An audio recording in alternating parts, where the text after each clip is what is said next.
Hello students, welcome to Diksha Karnataka YouTube channel. Abhyas KCET 2024 mock test 5 has been released on March 29. In this video, I am going to discuss the solution of mock test 5 question number 121 to 150. If you haven't downloaded the question paper, please join the WhatsApp channel using the link which is given in the description box. Okay, yeah, let us start. Question number 121. The distance of the centers of the moon and the earth is d. Okay, so here this is moon and this is m. The distance between the center of the moon to center of the earth is d. The mass of the earth is 81 times the mass of the moon. So mass of the earth is 81 times mass of the moon. At what distance from the center of the earth the gravitational force will be 0? Okay, so let us say this is the point P. Okay, at this point the gravitational force is 0. Okay, here x is the distance from the center of the earth to point P. So the remaining distance will be d minus x. Okay, d minus x. D minus x is the distance between the center of the moon and the point P. Okay, so at this point the gravitational force is 0, right? So now at this point I'm going to place the mass m dash.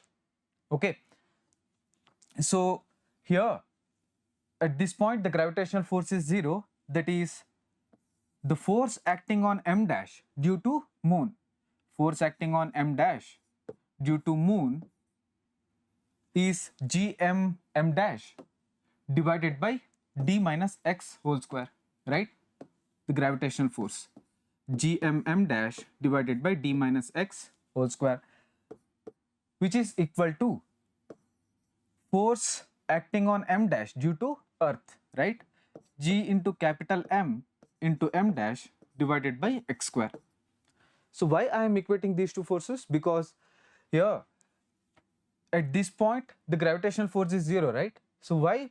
Because the force acting on m dash due to moon is equal to force acting on m dash due to earth. Okay, so now here g m dash will get cancelled, right? So now m divided by d minus x whole square is equal to, capital M is equal to 81 times small m, right? 81 times small m divided by x square. So now take square root on both sides. Okay, here m will get cancelled. So this will be 1 divided by d minus x is equal to 9 divided by x. Okay, so now if you solve this, you will get x equal to 9d divided by 10. Okay, x equal to 9d by 10. So the correct option is D. Okay, I hope everybody understood how to solve this problem or how to approach this problem. Okay, next question, 122nd. The stress strain graph for a metal wire is as shown in the figure. So this is the given figure. Okay, in the graph the region in which Hooke's law obeyed, the ultimate strength, that is the tensile strength. Okay, tensile strength and the fracture points are represented by. Okay, so this is the stress versus strain graph, right? Isn't it? So here OA is a straight line, right? OA is a straight line. Here stress is directly proportional to strain, right? So this is Hooke's law, right? Isn't it? Hooke's law. Stress is directly proportional to strain. OA, right? This is Hooke's law. And then here the point B represents elastic limit, right? And point D represents ultimate strength or the tensile strength. Here D represents tensile strength. Tensile strength. And E represents fracture point. Okay, E represents fracture point. Okay, so the points are OA, D and E. Okay, OA, D and E. Hence the correct option is C. Okay, yeah. Next question, 123. During the somersault, a swimmer bends his body to increase the moment of inertia. Wrong, right? Wrong, right? Why? He bends his body to increase the angular velocity, right? To increase the angular velocity, to increase the angular velocity, he bends his body, right? Isn't it? If angular velocity increases, what happens? Moment of inertia decreases, right? Isn't it? Here, angular momentum is constant, right? Angular momentum is constant, which is equal to I into omega, right? So as angular velocity increases, moment of inertia decreases, right? He bends his body to decrease the moment of inertia. Okay, so the correct option is B. Yeah. Next question, 124. A large open tank has two holes in the wall. One is square hole of side L at a depth y from the top, and the other is circular hole of radius r at a depth 4y from the top. Okay, let us draw the diagram. Here there are two tanks. Okay, two tanks. The one has square hole. Okay, the side is L. Okay, and depth is y from the top. So now another tank has circular hole of radius r and depth 4y from the top. When the tank is completely filled with water, the quantities of water flowing out per second from the both holes are the same. That is, A1 V1 equal to A2 V2. Rate of flow is same, right? Rate of flow from the both tank or from the both hole, it's same, right? Isn't it? A1 V1 equal to A2 V2. This is equation of continuity. Then the value of r is equal to, we need to find the radius. Okay, radius of this circular hole. Okay, yeah. So we have to find A1 V1, A2 V2. That's it. Okay, so let us find A1. A1 is area of the square hole. Okay, so A1 is equal to L square, right? A2 is area of the circular hole, that is pi into r square, right? So V1 is velocity of the efflux, velocity of the this water which is flowing out from the square hole. V1 is equal to root of 2g h, here h is y, so root of 2g y, and V2 is equal to root of 2g into 4y, root of 2g into 4y. Okay, so now substitute the A1 V1, A2 V2 expression to this equation. Okay, let's say first equation. So substitute A1 V1, A2 V2 to first equation. So A1 is L square, right? V1 is root of 2gy.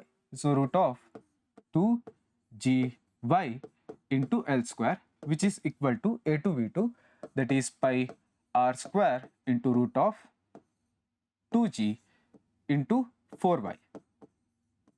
Okay, so root of 2gy, here root of 2gy will get cancelled, right? Here root 4 is 2, right? So L square is equal to pi r square into 2. We need to find the expression of r, right? So r is equal to L divided by root of 2 pi. That's it. So the correct option is A. Okay, yeah. Next question, 125. A clock with a metal pendulum beating seconds keeps correct time at 0 degrees Celsius. If it loses 12.5 seconds a day at 25 degrees Celsius, the coefficient of linear expansion of the metal pendulum is. Here we know the formula, right? The gain or loss in time delta t is equal to half alpha delta theta into t. So gain in time or loss in time in a day, that is delta t, is equal to half alpha delta theta into t. Here delta theta is change in temperature, okay, t is in seconds, okay, here t is equal to 1 day, 1 day in second, which is equal to 86,400 second, okay, 86,400 second, 86,400 second,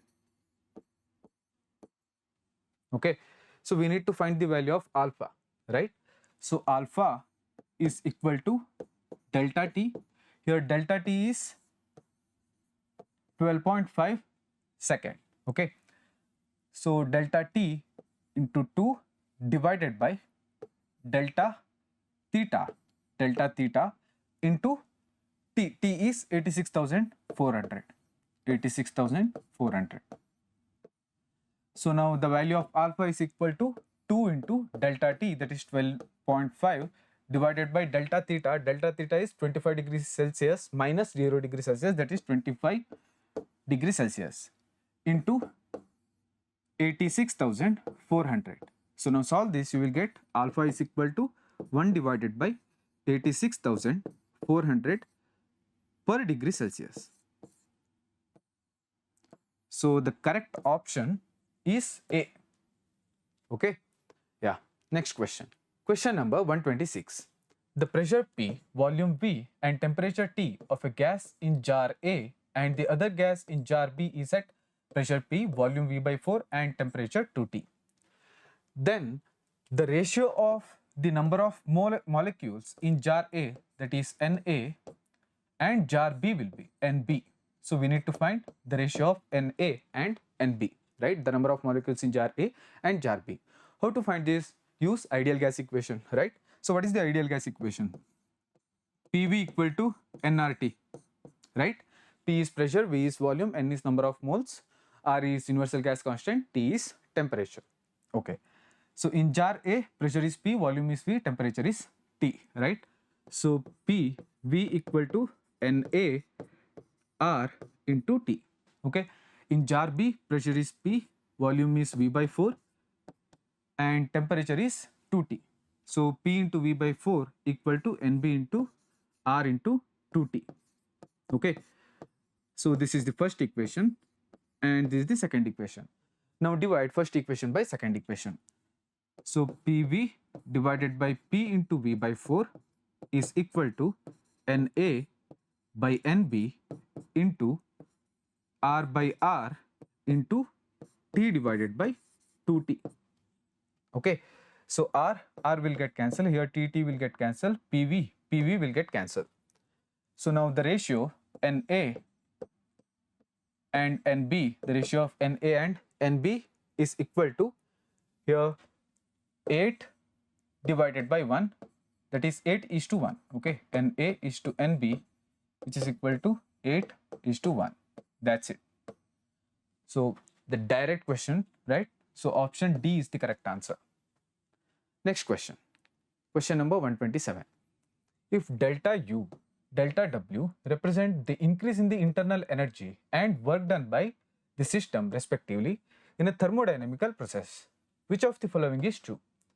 Option A says delta U equal to minus delta W in an adiabatic process. Okay, so in an adiabatic process, delta Q equal to 0, right? Isn't it? Delta Q equal to 0. We know that delta Q equal to delta U plus delta W, right? So delta Q equal to 0. So delta U equal to minus delta W. So option A is the correct answer. Let's check option B, delta U equal to delta W in an isothermal process. This one is wrong, right? Why it is wrong? In an isothermal process, temperature is same or constant, right? Isn't it? Temperature is same or constant, right? So delta U equal to 0 because delta U depends on the temperature, right? So delta U equal to 0. So therefore option B is wrong, right? Option C, delta U equal to delta W in an adiabatic process, wrong. Here we have proved, right? Delta U equal to minus delta W in an adiabatic process.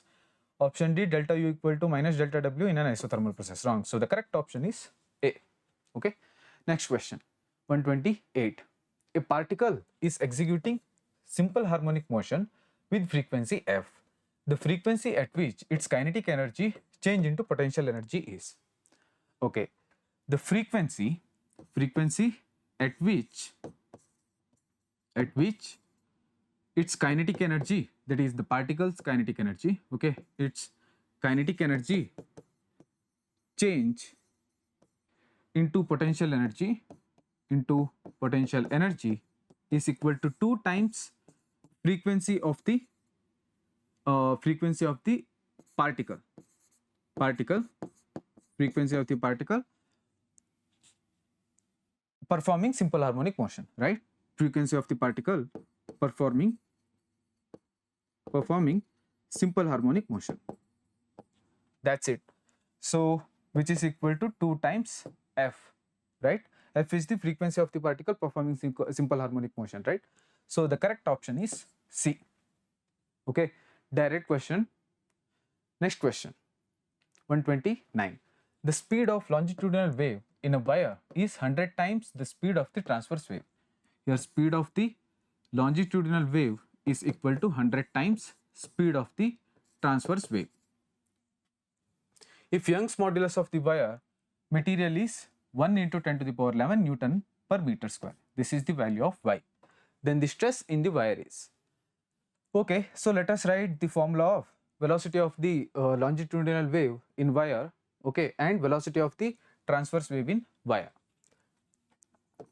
So velocity of the longitudinal wave, okay, velocity of the longitudinal wave in wire, okay, and let's write the formula of velocity of the transverse wave, okay. So velocity of the longitudinal wave in the wire, right? So which is equal to root of Y divided by D. What is Y? Y is Young's modulus, okay. D is linear mass density, right? Which is equal to 100 times root of velocity of the transverse wave. So which is equal to stress divided by D. D is linear mass density again, right? So root D will get cancelled, right? Now take square on both sides. Y equal to 10 to the power 4 into stress. So stress is equal to Y divided by 10 to the power 4, okay. Y divided by 10 to the power 4. Y is equal to 1 into 10 to the power 11, right? Stress is equal to 10 to the power 11 Newton per meter square divided by 10 to the power 4. So the value of stress is equal to 10 to the power 7 Newton per meter square. Hence the correct option is A. Okay. Next question. 130. Two equally charged identical metal spheres A and B repel each other with the force F. Okay. Two equally charged metallic sphere, okay, identical metal sphere A and B, identical metal sphere, okay, A and B repel each other with the force F. F is the repulsive force. The spheres are kept fixed with the distance r between them. So this is the distance between the two metal sphere, okay, A and B. A third identical but uncharged sphere C is brought in contact with A and then placed at the midpoint of the line joining A and B. Okay, here the charge of the metal sphere A is Q. Okay, so now another metal sphere C is brought in contact with A, right? This metal sphere is uncharged, right? So when uncharged metal sphere is brought in contact with the charged metal sphere, the charge distribution will be Q1 plus Q2 divided by 2.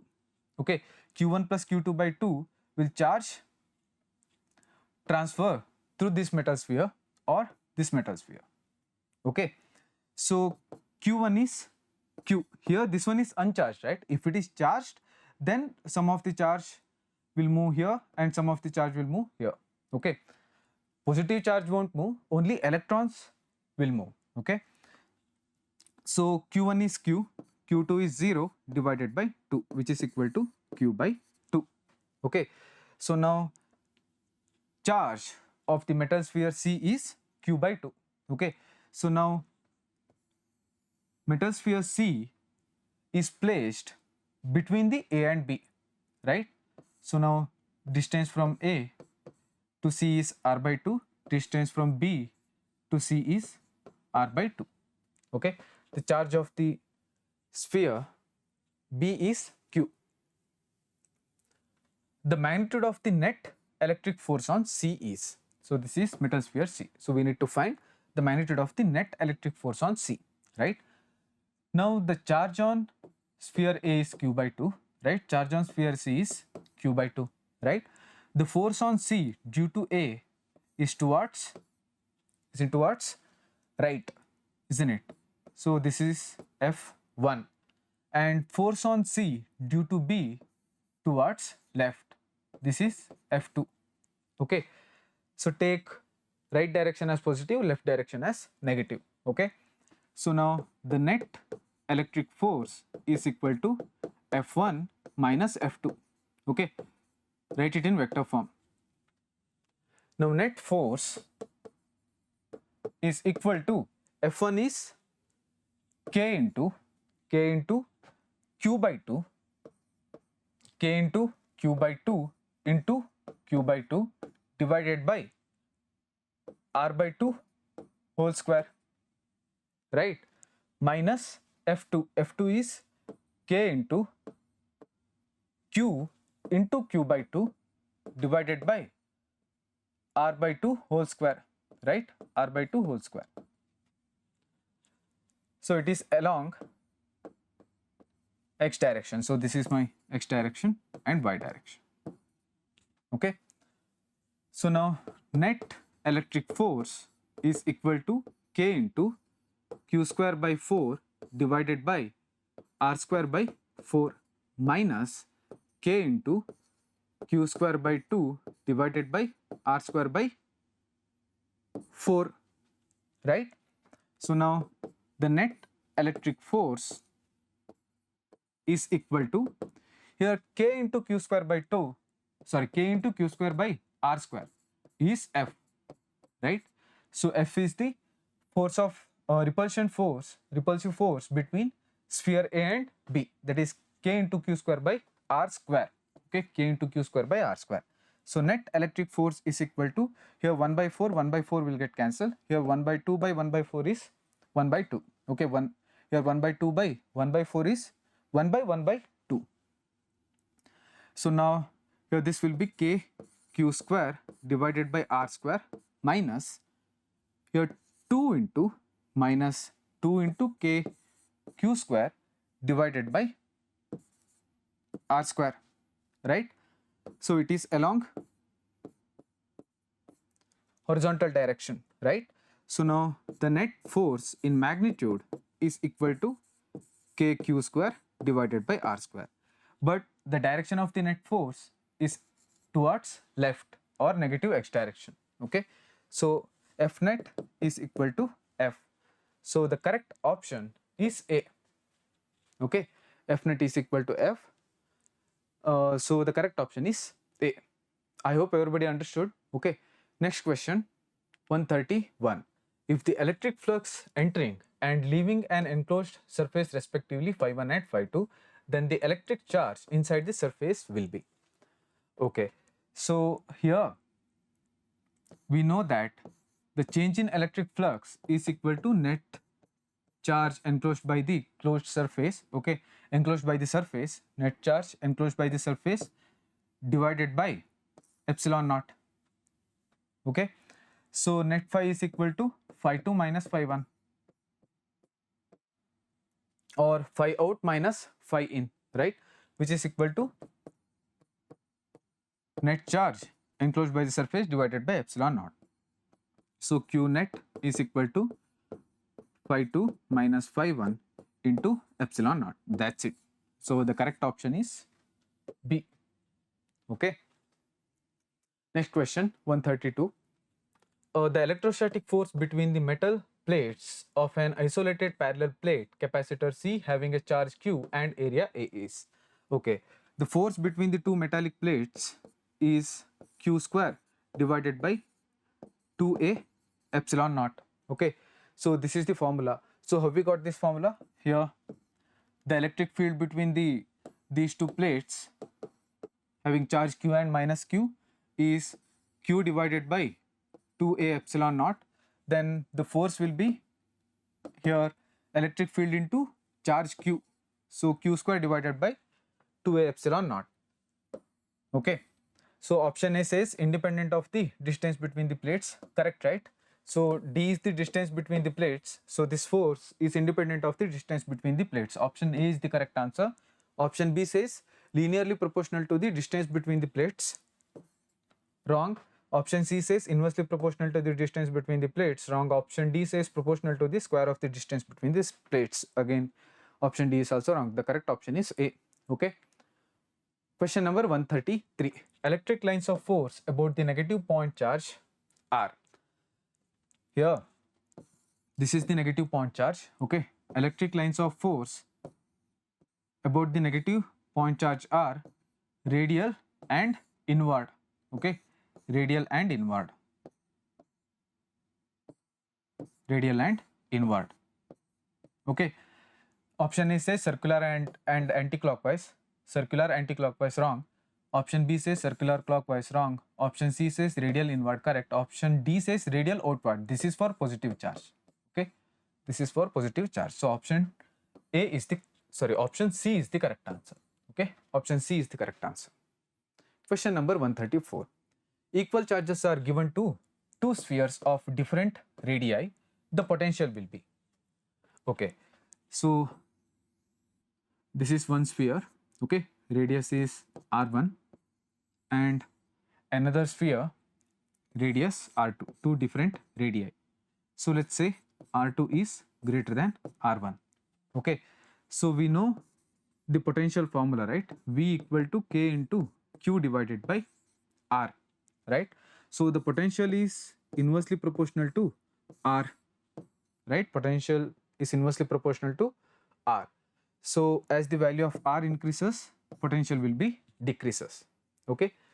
So the potential will be more on smaller sphere. Okay. Option A is the correct answer. Okay. Direct question. Yeah.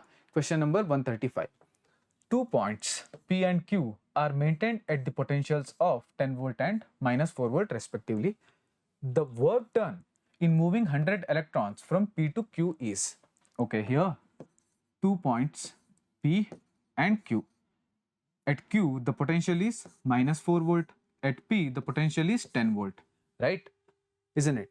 So now we need to find the work done in moving 100 electrons from P to Q, right? Work done in 100, here work done in moving 100 electrons from P to Q is charge of the 100 electrons Q into potential difference, that is final potential minus initial potential. So now work done in moving 100 electrons from P to Q is equal to 100 into E minus E. Okay, E is 1.6 into 10 to the power minus 19. Minus E is charge of the electron. So minus 1.6 into 10 to the power minus 19 into delta V, that is final potential minus initial potential. Final potential is minus 4 volt. Initial potential is 10 volt. So minus 4 minus 10 volts. Okay. So now WPQ is equal to, here minus into minus plus, right? So 100 into 1.6 into 10 to the power minus 19 into 14. So now solve this, you will get 2.24 into 10 to the power minus 16 joules. Okay. So the correct option is C. Understood? Next question, 136. Equal charges Q are placed at 4 corners of ABCD of a square of length A. So this is the square. Okay. Length of the square is A.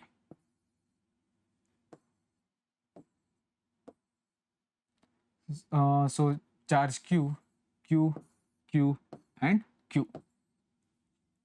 Okay, the magnitude of the force on the charge at B will be, okay, so let's say this corner, the name of this corner is A, here B, C and D. So I need to find the magnitude of the force on charge B, right? Magnitude of this force on charge B. Here the force on charge B due to charge at D, right? So this is F D. Okay, let's say this force is FD. The force on charge B due to on charge A is FA. Okay, force on charge B due to on charge C, that is FC, right? FC and FA both are 90° to each other, right? Isn't it? Now the resultant force of FC and FA is FCA. Okay, FCA. So now here the force on charge B due to charge A, that is FA. Okay, so in magnitude, okay, I will write the force in magnitude. FA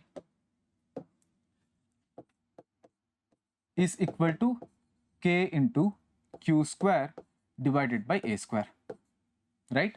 So which is equal to FC, right? Which is equal to FC. So I'm going to say FA equal to FC equal to F. Okay, so next FCA.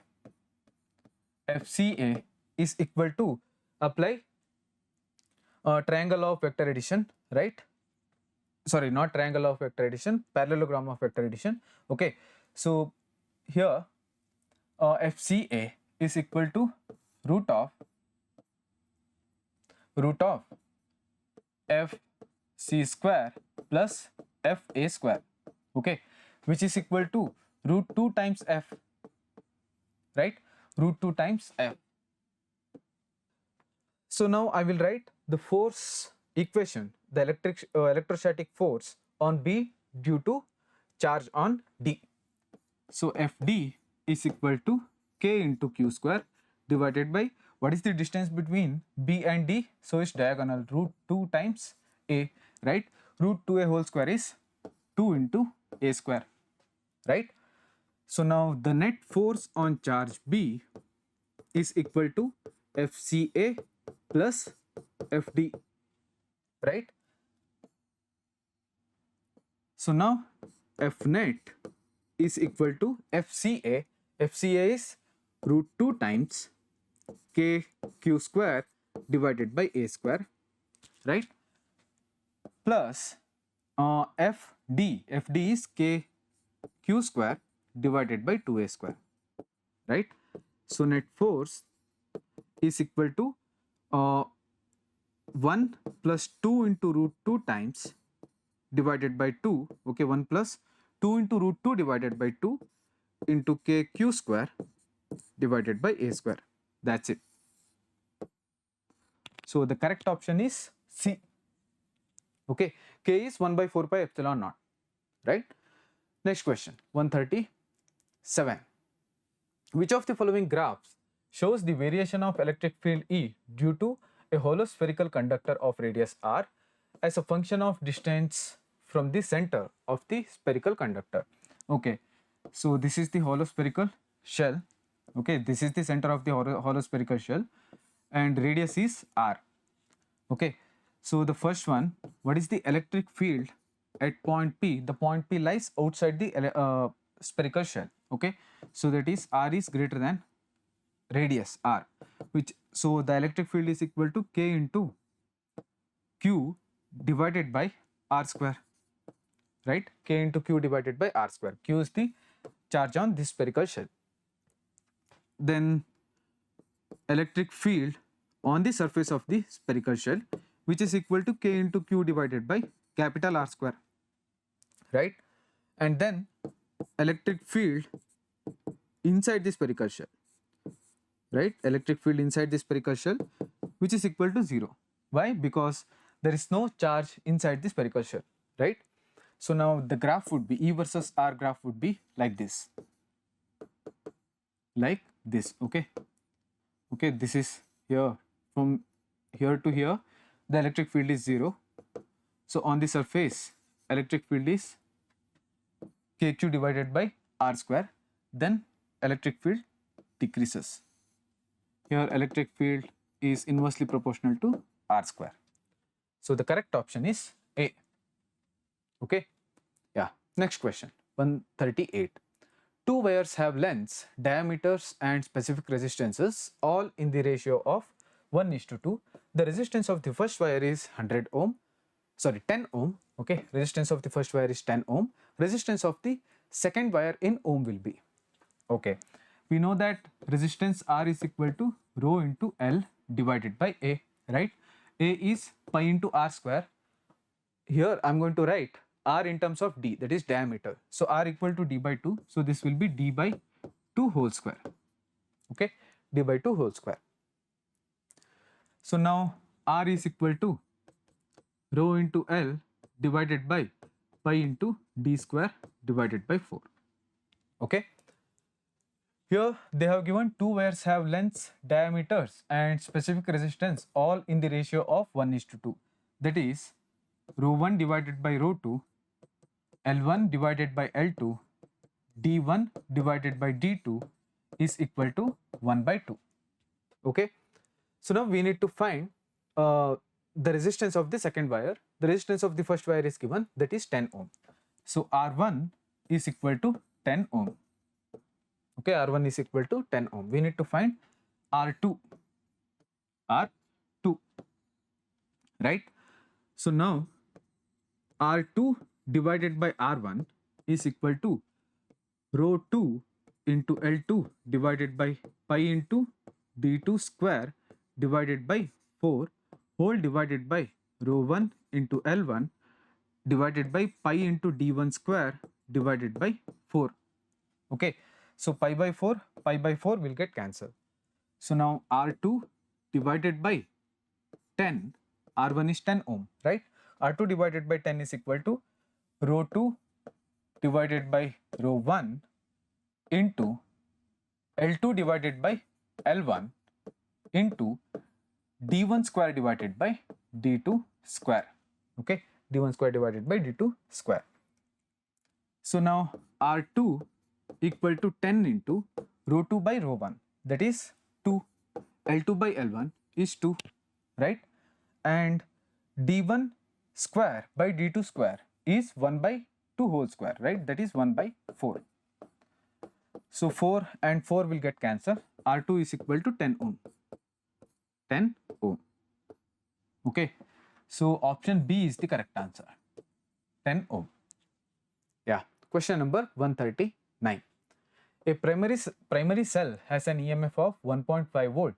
When circuited, it gives a current of 3 ampere. Here the short circuited current ISC is equal to 3 ampere, which is equal to EMF of the cell divided by R. Okay, R is the internal resistance of the cell. So the internal resistance of the cell is, okay, we need to find the value of R, right? So R is equal to E divided by ISC, that is current in the short circuited current. Okay, so R equal to E is here 1.5 volt divided by current, short circuited current, that is 3 ampere. Okay, so R equal to 1.5 by 3 is 1 by 2, that is 0.5 ohm. So the correct option is C. Question number 140. How much heat is developed in 210-watt electric bulb in 5 minutes? A chemical equivalent of heat is given, 4.2 joule per calorie. Okay, we know that power P is equal to energy divided by time, right? Power P is equal to energy by time. So we need to find heat, right? How much heat is developed in 210-watt bulb, electric bulb, right? That is, we need to find H, right? Heat developed, H is equal to power of the electric bulb into time T. Okay, so look at the options here. In the option, the answer is given in calorie, right? So you have to divide P into T by 4.2 joule per calorie, right? So now H is equal to P is 210 divided by 4.2 into time T. T is 5 minutes. In seconds, it is 300. So H is equal to 15,000 calorie. So the correct option is C. Okay. Next question, question number 141. Drift velocity of electron is due to drift velocity of electron due to the applied electric field. Okay, motion of the conduction electrons due to electric field or applied electric field. Okay, here this is E vector, electric field vector. So option B is the correct answer. Here the options A says motion of conduction electrons due to random collision. Here this option is wrong, right? Here due to random collision, the average velocity of the conduction electron is 0, right? Isn't it? So the correct option is B. Option C and D. Anyway, these two are wrong. Okay. Next question, 142. To minimize the power loss in the transmission cables connecting the power stations to homes and factories, the transmission cables carry current. Okay.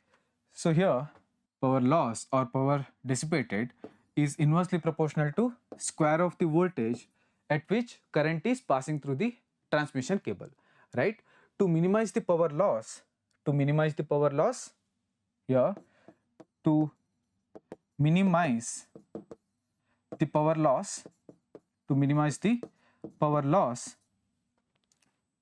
current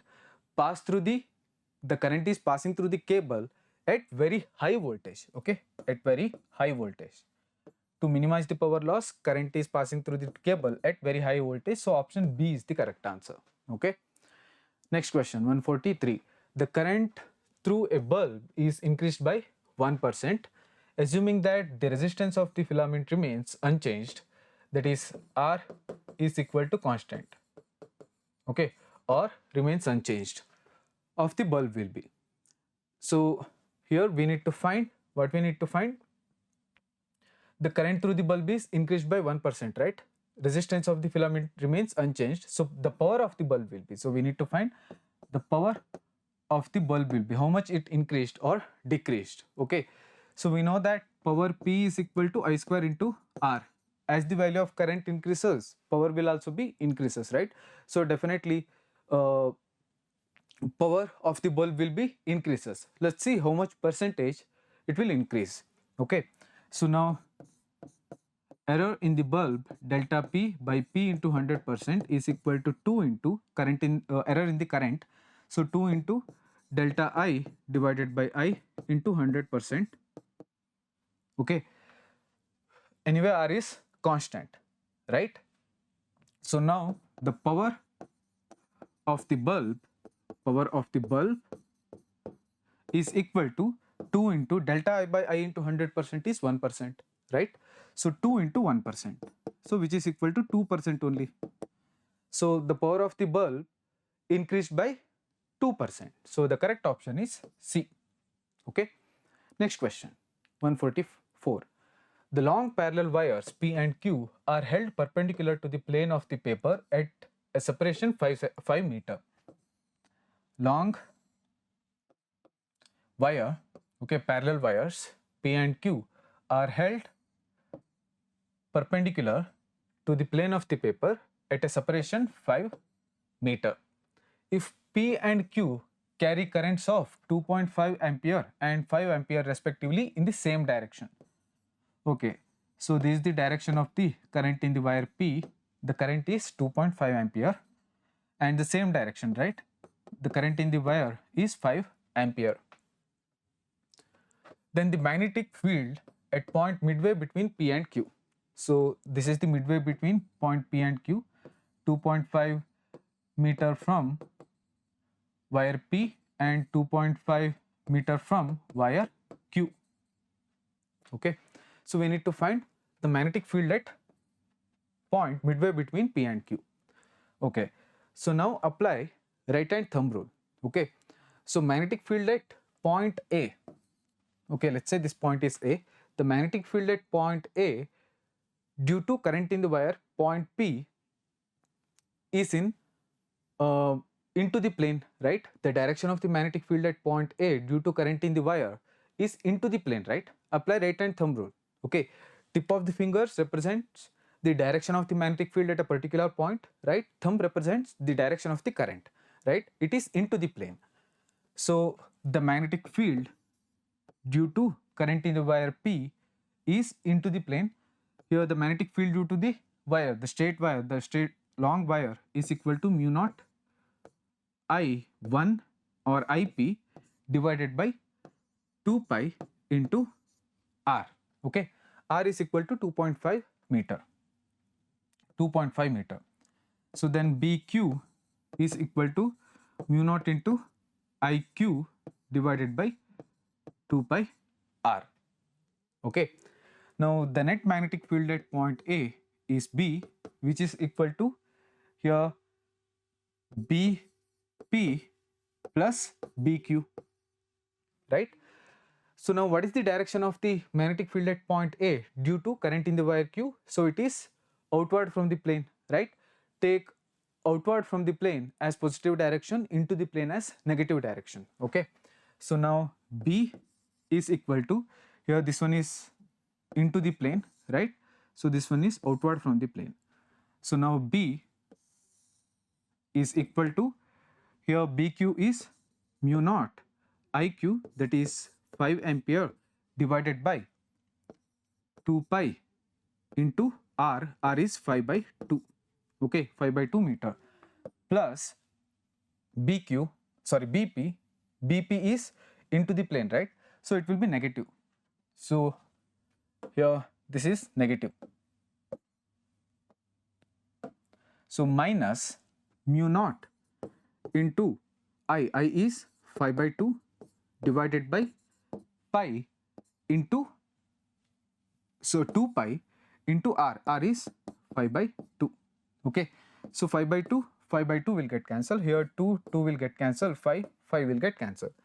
So net magnetic field at point A is equal to mu naught by pi minus mu naught divided by 2 pi, that is mu naught divided by 2 pi only. Okay, so the correct option is C. Okay, understood? Next question, 145. The straight section PQ of circuit lies along the x-axis from x equal to minus a by 2 to x equal to plus a by 2 and carries steady current I. Okay, steady current I. The magnetic field due to the section PQ at point x equal to plus a will be. Okay, so this is the straight section PQ, okay, of a circuit lies along x-axis. Okay, so x-axis, y-axis, from x equal to minus a by 2, x equal to minus a by 2 to x equal to plus a by 2, right? And carries steady current I. This is the direction of the current. The magnetic field due to this section at point PQ at a point x equal to plus a, here x equal to plus a will be, at this point the magnetic field is 0, that's it. Okay, apply right hand thumb rule, you will get 0 magnetic field. So the correct option is D. Okay, next question, 146. A uniform magnetic field acts at a right angles to the direction of the motion of the electron. Okay, so here uniform magnetic field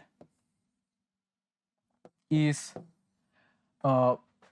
uniform magnetic field acts at a right angles to the direction of motion of the electrons. So let's say this is the motion of the electron, okay, and uniform magnetic field is perpendicular to the motion of the electron, right? As a result, electron moves in a circular path of radius 2 centimeter.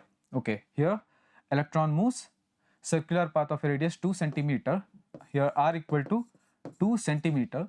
If the speed of the electron is doubled, here v dash equal to 2v. Okay, v dash is equal to 2v. V dash is equal to 2V, then the radius of the circular path will be, okay, we need to find the radius of the circular path when here velocity of the electron is doubled, right? So we know the radius of the circular path r equal to mv by qb, right? How we got this formula? So we equate centripetal force mv square divided by r is equal to q into v into b, right? Q into v into b sin theta, theta is angle between v and b, that is 90 degree. So sin 90 degree is 1. So q into v into b, right? So why mv square by r is equal to qb? Because centripetal force provided by the magnetic force, right? Centripetal force provided by magnetic force. Magnetic force provides the centripetal force, right? So when it is moving in a circular path, right, in a uniform magnetic field, right? Here the radius is r, right? So r is equal to mv by qb. So r is directly proportional to velocity v, right? So if radius double, here the if velocity doubles, then radius will also increases, right? Isn't it? Radius will also be doubled, right? So the new radius r dash is equal to 2 times r. So r dash is equal to 2 into 2 centimeter, which is equal to 4 centimeter. Okay. So the correct option is C. That's it. Next question, 147. A charge moving with velocity v in the x direction is subjected to a magnetic field in negative x direction as a result of the charge wheel. Okay, here this is the direction of the magnetic field. Okay, this is the direction of the velocity of the electron. Okay, electron is moving along positive x direction and magnetic field is along negative x direction. As a result, the charge will remain unaffected, right? Why? Because F equal to Q into V into B sin theta. Theta is angle between V and B, right? Both are in opposite direction, right? So theta is equal to 180 degree. Sin 180 degree is 0. So the force acting on electron will be 0. So the charge will remain unaffected. So option A is the correct answer. Okay. Next question, 148. Magnetic permeability is maximum for direct question, memory based question. Okay, everybody knows magnetic permeability is maximum for ferromagnetic substance. So option C is the correct answer. Okay, question number 149. A moving coil galvanometer has a number of turns, a coil of effective area A, it carries current I, the magnetic field B is radial, the torque acting on the coil is. Here the torque acting on the coil tau equal to mb sin theta, m cross b, that is mb sin theta. Okay, m is n into I into A, right? Magnetic moment is n into I into A, magnetic moment of the coil, n number of coil or turns, right? The coil has n number of turns. N into I into A into B sin theta. So the maximum value of the torque is n I A into B. Okay, for maximum value of tau, that is torque, theta has to be equal to 90 degree. Okay, so tau max is equal to n into I into A into B. So option D is the correct answer. Next question, 150. Magnetic lines of force due to a bar magnet do not intersect because a point always has a single net magnetic field. Okay, that's it. A point always has single net magnetic field. When two magnetic lines intersects, okay, magnetic lines of force intersect, so at this point the magnetic compass will show different direction, right? Isn't it? So it is impossible, right? So it do not intersect because a point always has a single net magnetic field. That's it. So option A is the correct answer. Okay, thank you so much. If you love this video, please like and share. If you want to watch more such videos, please subscribe. Thank you.